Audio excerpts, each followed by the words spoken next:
The moment a stranger slid a thin envelope onto my cafe table and whispered, "You will need this tonight," I knew my quiet life was about to end. The cafe sat at the edge of town, where the highway thinned into 2 lanes and pine trees pressed close on both sides. I had been coming there every Thursday afternoon since my husband died, because it smelled like baked apples and old wood, and because the owner never asked how I was doing. That day I was there with my son Lucas and his wife Marissa, sitting across from me in a booth, polished smooth by decades of elbows and conversations. Outside the window, the Oregon sky hung low and gray, the way it always did in late fall. Inside, Marissa stirred her tea without drinking it, the spoon clicking against the cup in a rhythm that made my shoulders tighten. "You really should think about downsizing, Eleanor," she said finally, her voice light but rehearsed. "That land is too much responsibility for one person now." Lucas nodded quickly. He had my husband's eyes, but none of his steadiness. "We just worry about you, Mom. The taxes, the maintenance. Winter is coming again." I smiled, the polite smile I had learned over the last year. "I have lived on that land for 41 years, I said. "I know how to take care of it." Marissa exchanged a look with Lucas. I caught it, because mothers always do. The look that said, "Not yet, but soon." They stood to pay the bill together, leaning close, whispering the way they had started doing more often lately. I stayed seated, gathering my purse and folding my napkin, when I felt a presence beside me. She appeared so suddenly, I startled hard enough to knock my water glass sideways. The woman was in her early 50s, maybe older, with iron-gray hair pulled tight at the nape of her neck. Her coat was dark and heavy, far too warm for indoors, and her eyes did not wander or blink. They locked onto mine, as if she had been looking for me all her life. "Eleanor Hayes," she said, not a question. "Yes," I replied, my heart already racing. She placed a thin manila envelope on the table between us. Her fingers shook slightly as she let go. "You will need this tonight," she whispered. "Whatever you do, do not open it here." I opened my mouth to ask who she was, how she knew my name, what she meant, but she was already turning away. By the time I stood, she had reached the door and slipped outside, swallowed by the passing traffic and mist. I stood there frozen, staring at the envelope as if it might explode. Lucas and Marissa returned moments later. "Everything okay, Mom?" Lucas asked. "Fine," I said too quickly. I slid the envelope into my bag before either of them could see it. My hands would not stop shaking. The drive back to my house passed in a blur of road curves and small talk about weather and real estate prices. They dropped me off at the end of my gravel drive, declining my invitation to come in. I watched their car disappear, then stood there listening to the wind in the trees, feeling suddenly watched. My house waited at the end of the drive, old white siding, green trim, the same home my husband and I had painted together years ago. The land stretched behind it, acres of forest and cleared field, passed down through my husband's family, long before I married into it. Inside, I locked the door, something I had not done regularly before my husband died. The envelope lay heavy in my bag, like it knew it did not belong there. I placed it on the kitchen table and sat across from it for a long time without touching it. The house creaked softly, settling around me. Outside, dusk slid into night. I did not know yet that the envelope would lead me to a truth buried deeper than the roots of my land. I only knew that for the first time since my husband died, I was afraid of the people closest to me. I waited until the house was completely dark before I touched the envelope. I do not know why I waited. Maybe part of me hoped that if I ignored it long enough, it would lose its power. Maybe I was afraid that once I opened it, there would be no turning back. I made myself a cup of tea I did not drink and sat at the kitchen table listening to the clock tick and the wind press against the windows. At exactly 8:47, I slid my finger under the flap. Inside was a small brass key wrapped in tissue paper and a narrow strip of lined notebook paper folded once. The handwriting was neat and deliberate. 11:32 p.m. Answer: do not call back. That was all. No name, no explanation. My throat felt dry as sand. I checked my phone. 8:51. Almost 3 hours to wait. I locked every door and window, though nothing in my life had ever required that level of caution before. The land around my house was quiet, as it always was at night. Too quiet. No headlights, no voices, just the sound of trees moving in the dark.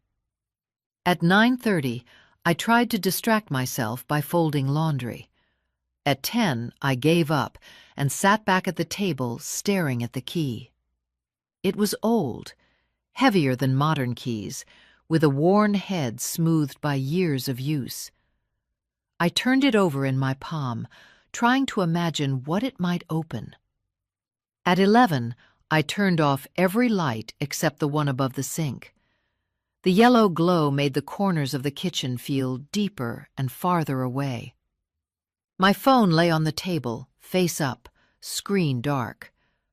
11:31. My heart began to pound so hard I could hear it in my ears. At 11:32, the phone rang. The sound cut through the house, sharp and sudden. I flinched hard enough that my chair scraped the floor. The screen showed no name, no number. I answered on the second ring.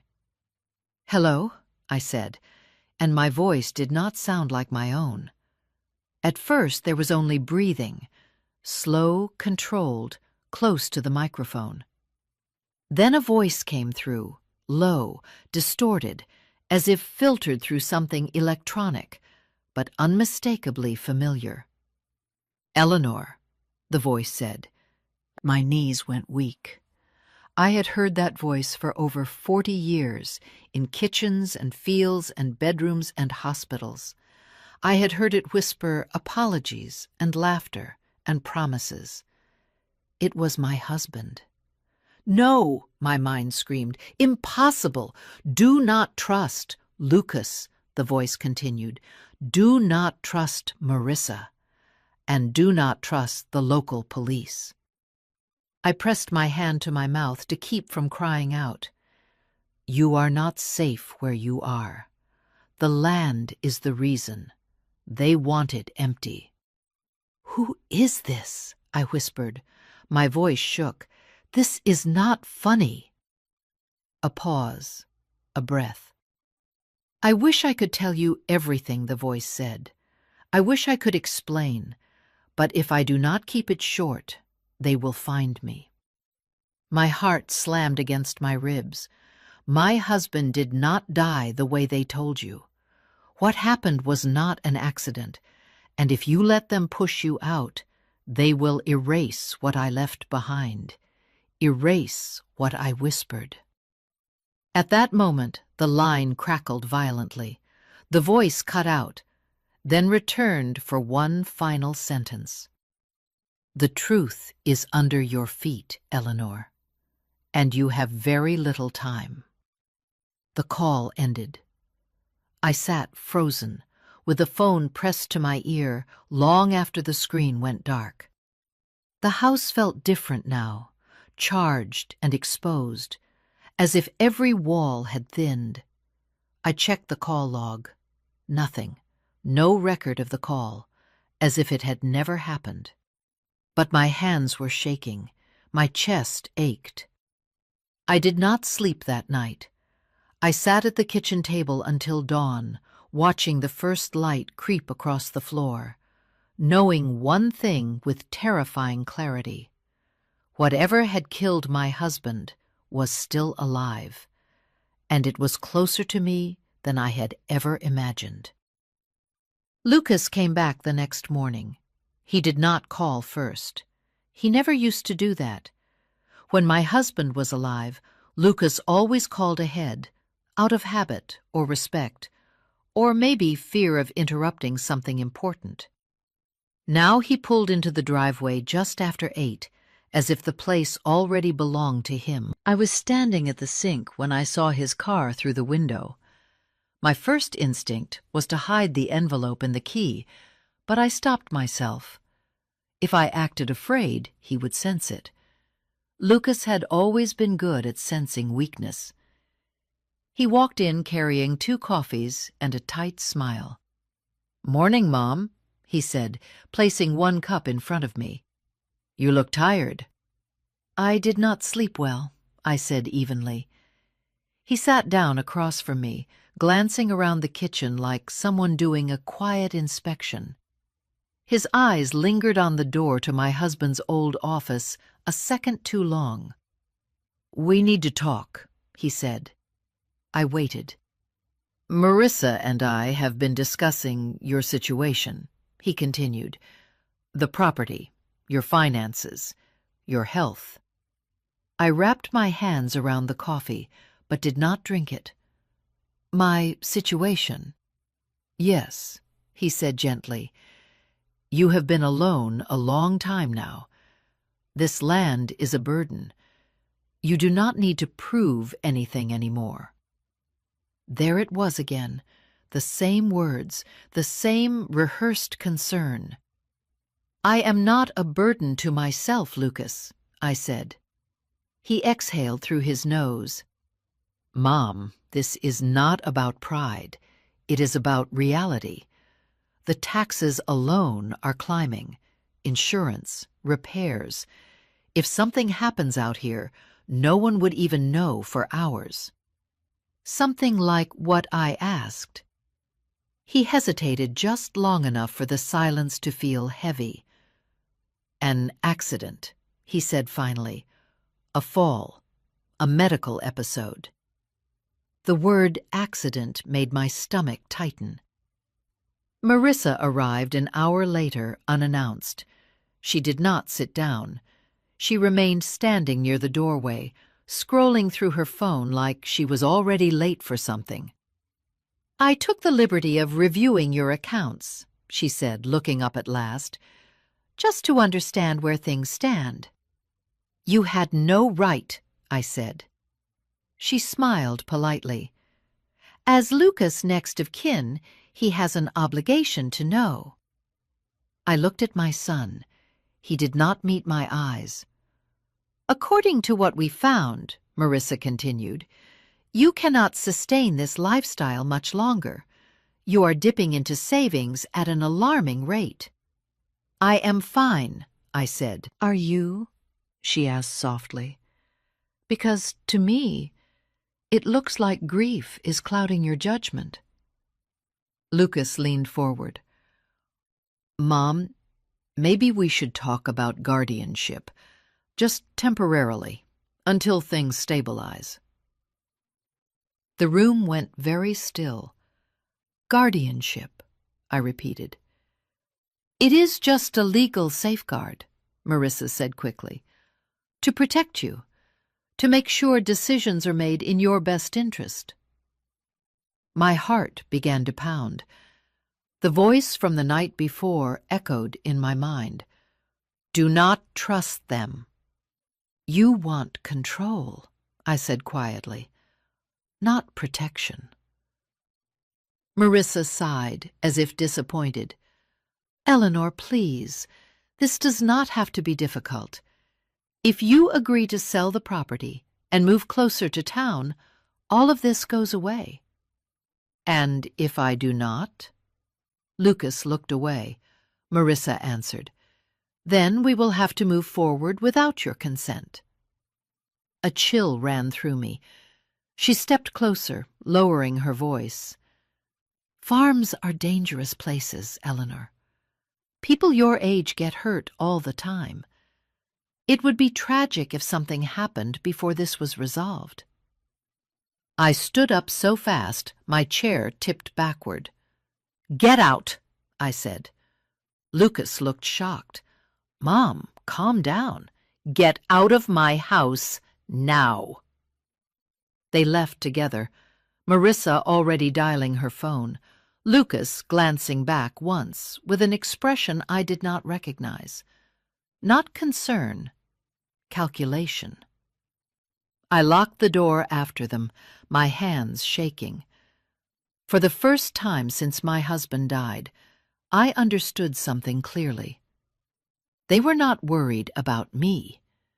They were afraid of what I was standing on. And whatever was buried beneath my land had turned my own family into strangers, capable of destroying me to get it.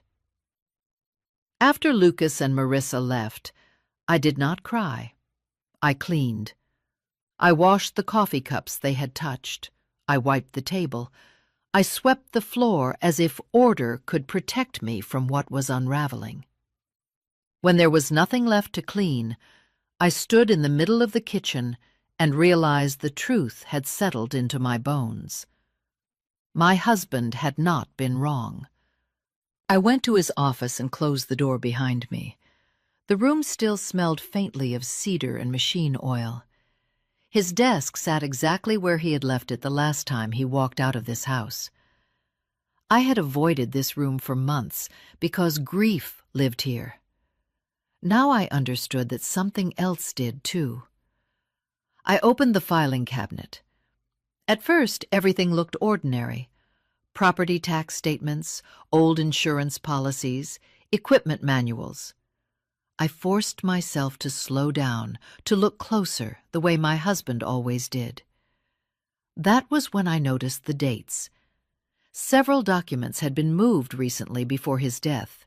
Not removed, just repositioned. A man preparing not to be discovered, but to be understood. I found a thin folder tucked behind the deed paperwork. Inside were bank statements I had never seen before. Cash withdrawals spaced carefully across months, always under the threshold that would raise questions, always ending 2 weeks before his death. My chest tightened. My husband hated cash. He believed in records and receipts and proof.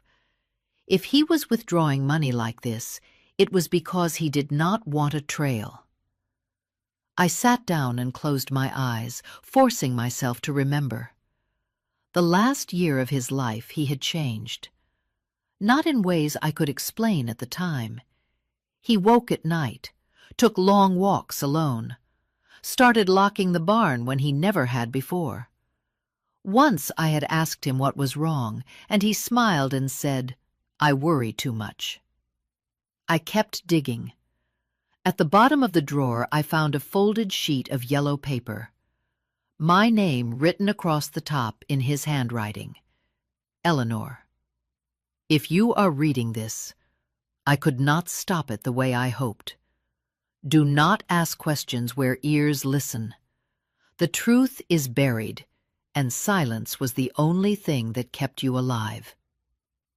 My hands trembled so badly, I had to set the paper down. Buried. The word from the phone call echoed in my head. I searched his computer next. It took longer than I expected. He had always been careful with passwords. I tried our anniversary. Nothing. I tried the dog's name. Nothing. Then I tried the address of the property, the first one he ever owned before we married. The screen unlocked. My stomach dropped. There were emails he had archived instead of deleting. Correspondence with a criminal defense attorney in another state. Short, guarded messages, no details, just confirmations of meetings and payments. Why would my husband need a criminal lawyer? I scrolled further. Photographs. Night shots of the edge of our land. Tire tracks I did not recognize. A section of the forest near the old slope that he had always told me not to walk alone. I remembered now. The arguments. Him insisting I stay away from that part of the property, telling me it was unsafe without explaining why. He had been protecting me, and whatever he had discovered had been important enough to frighten him into secrecy. I leaned back in the chair and stared at the ceiling. Lucas had grown up here. He knew every path, every hollow, every place someone could hide something and never be seen. The thought made my stomach turn. My phone vibrated in my pocket. A message from an unknown number. You are doing the right thing. Do not confront them. They are already watching. I stared at the screen until it went dark. My husband had left me a trail, not to accuse, but to survive.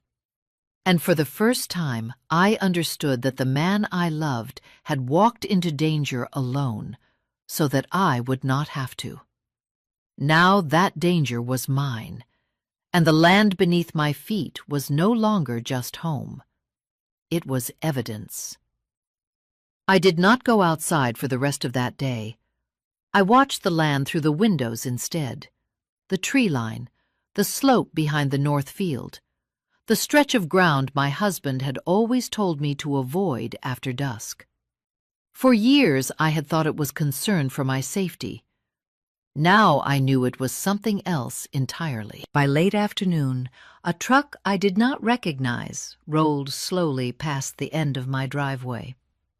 It did not turn in. It did not stop. It simply passed and disappeared down the road. But it came back an hour later. That was when I understood the message. They are already watching. Just after sunset, my phone rang again. This time, it was not distorted. If you are alone, do not hang up, the man said quietly. Who are you? I asked.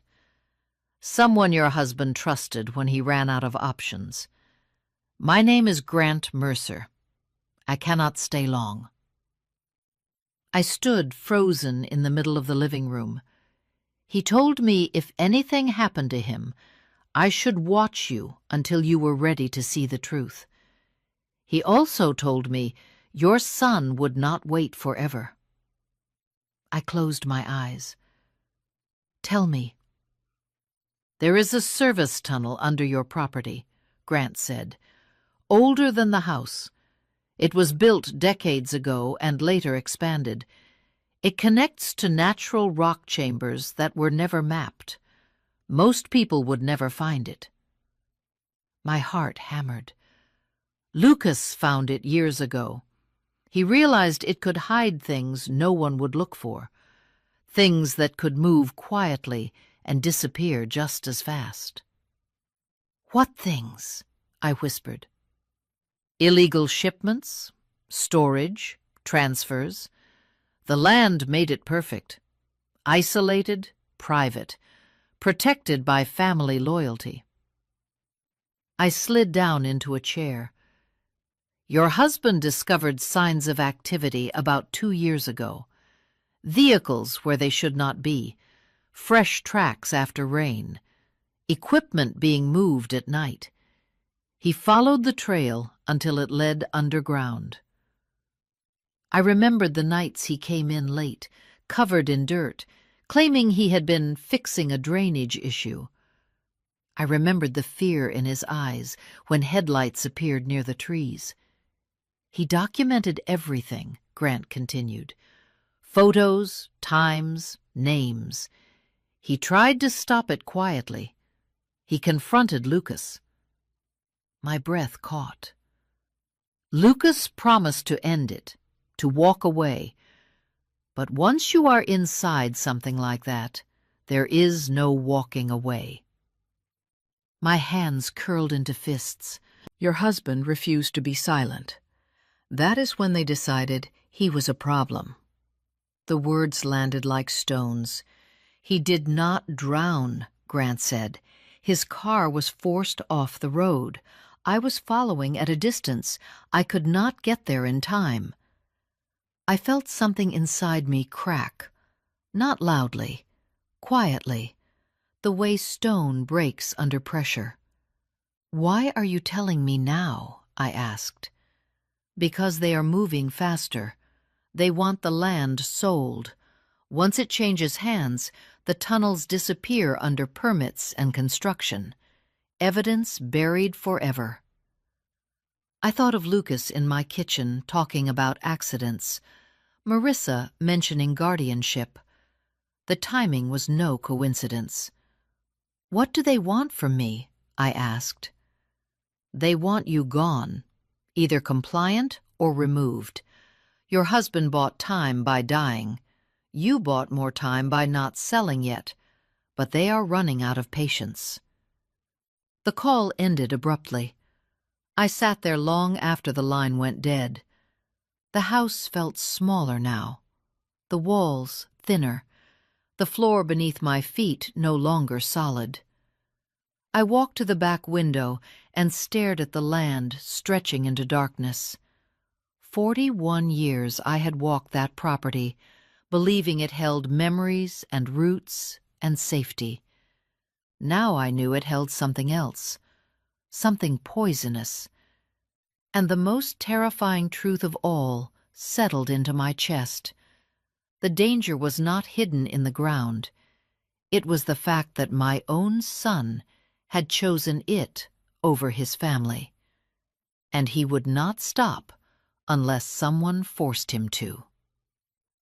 The knock came just after midnight. Not loud, not urgent. 3 slow, deliberate taps that carried through the house like a warning. I was sitting at the kitchen table with all the lights off, listening to the hum of the refrigerator and the wind moving through the trees when I heard it. I did not answer. The knock came again, followed by a familiar voice. "Mom, it is Lucas. We need to talk." My heart pounded so hard I was sure he could hear it through the door. I stayed still, counting my breaths, the way my husband once taught me during a storm. Then another voice joined his, calm, professional, almost rehearsed. "Mrs. Hayes, this is Deputy Collins. We are here to check on you.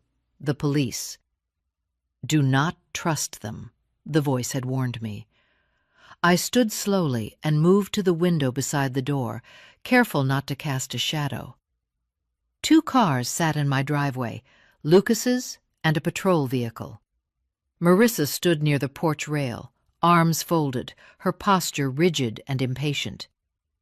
I opened the door just enough to speak. "What is this about?" I asked. Lucas stepped forward immediately. "Mom, we are worried. You have not been answering calls. Marissa says you have been acting confused, talking about things that do not make sense." Marissa did not deny it. She met my eyes and smiled faintly. Deputy Collins cleared his throat. "Mrs. Hayes, we received a report that you may be experiencing distress. We would like to come in and make sure you are safe." I knew then exactly what they were doing. This was not concern. This was removal.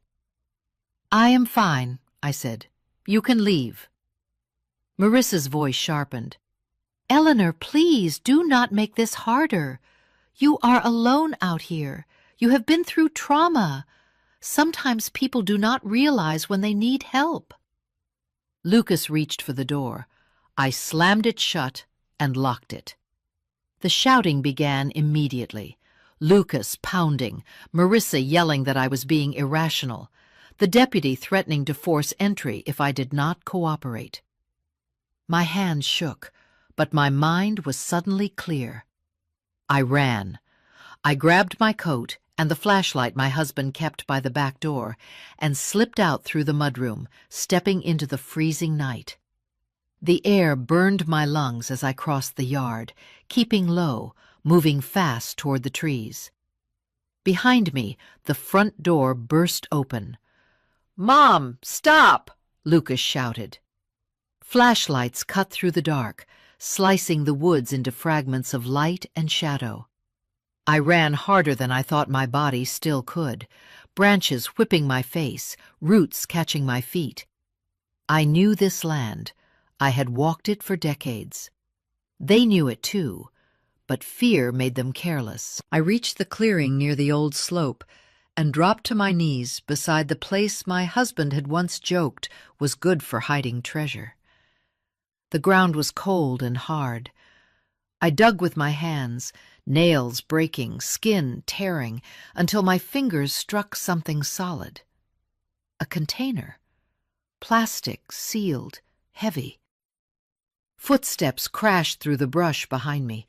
I tore the container free and ran. A beam of light caught me, and for a moment I saw Lucas's face, twisted with panic and rage.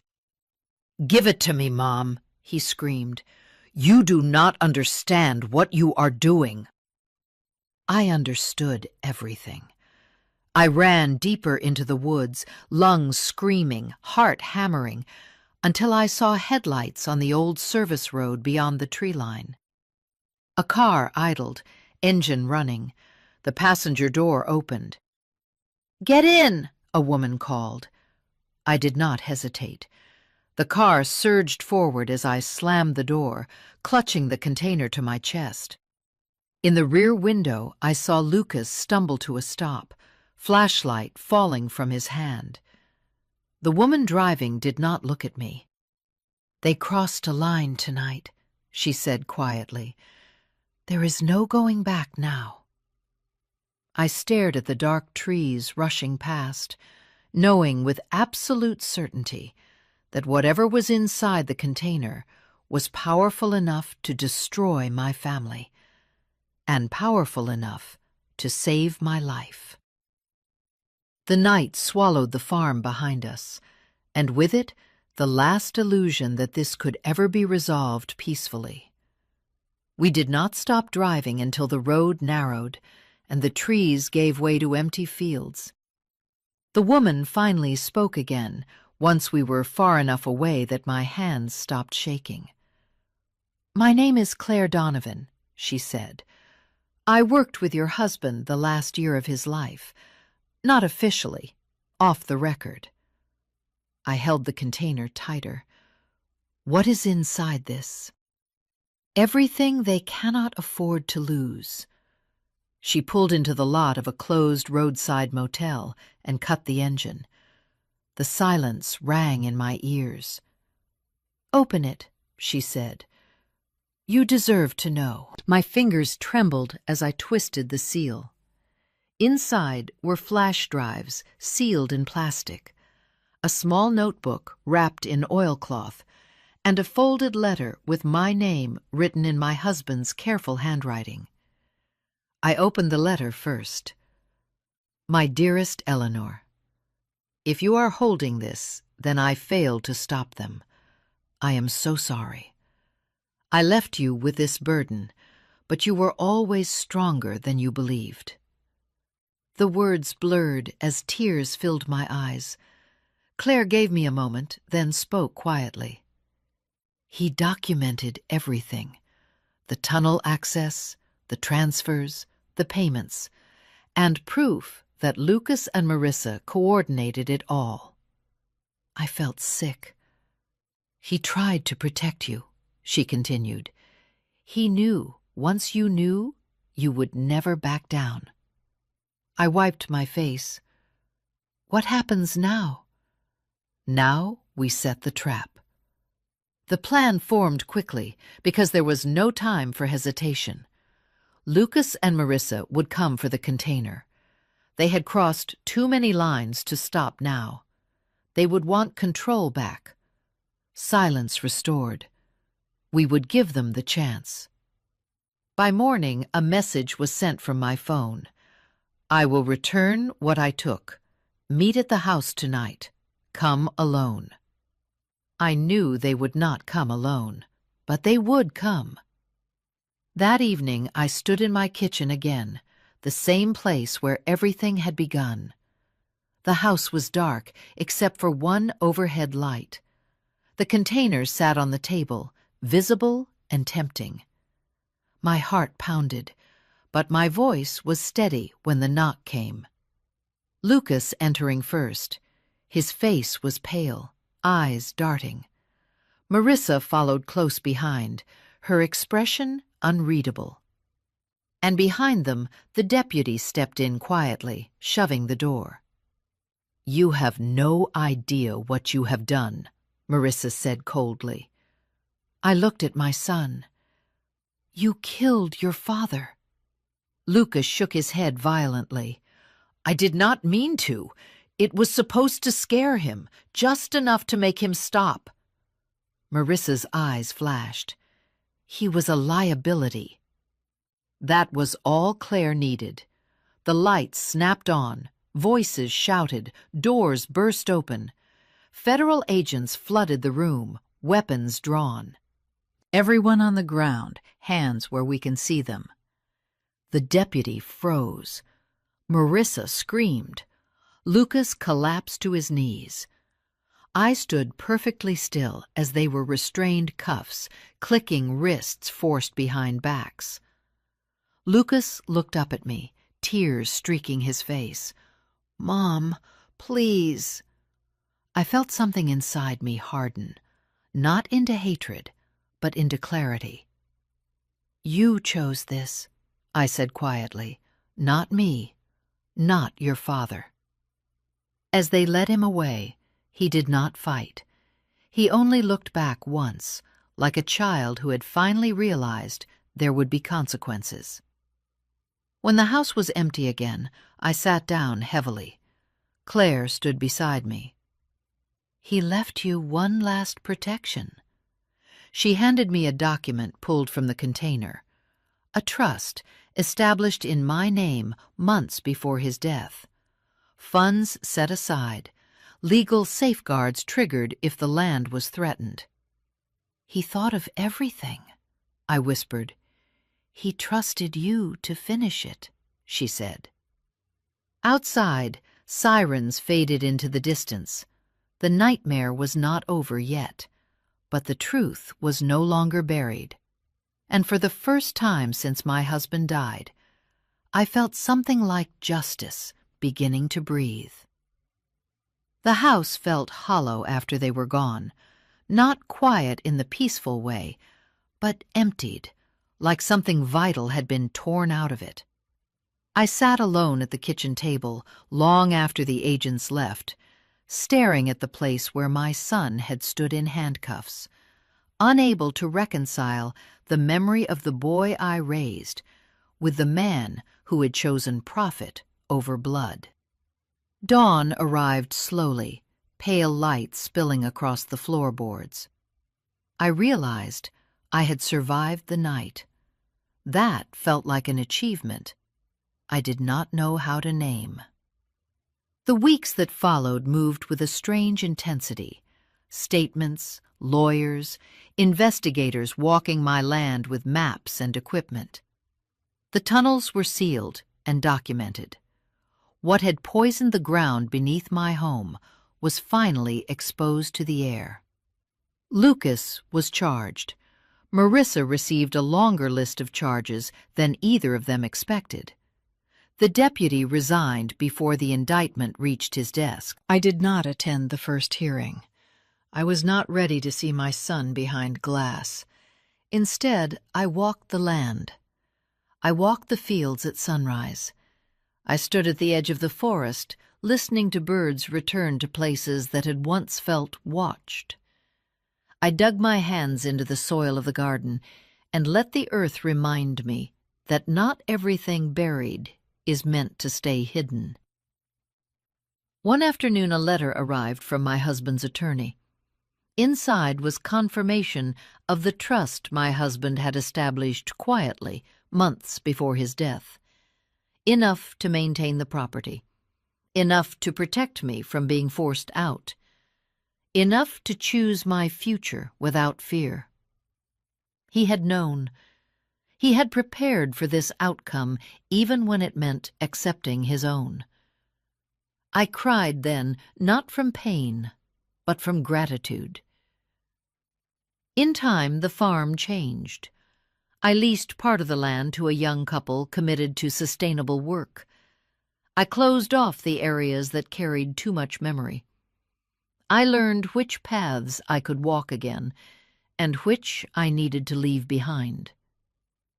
I visited Lucas once, months later. He could not look at me at first. When he finally did, there was no anger left, only regret. I did not forgive him that day, but I told him the truth. "Your father loved you until the end," I said, "and because of that love, he trusted me with what you could not be trusted with. Responsibility. That was all I could give." When I left the prison, I did not look back. Life did not return to what it was. It became something else, stronger, quieter, mine. At 67, I learned that strength does not announce itself. It reveals itself when there is nothing left to rely on except your own judgment and your willingness to stand alone. The land is still here. So am I. And the truth that nearly destroyed us all now rests where it belongs, not buried, but known. The most dangerous betrayal is not the one that comes from strangers, but the one that grows quietly inside family. Silence may feel like protection, but truth is what keeps us alive. And no matter your age, strength does not fade. Sometimes it only waits for the moment it is needed most.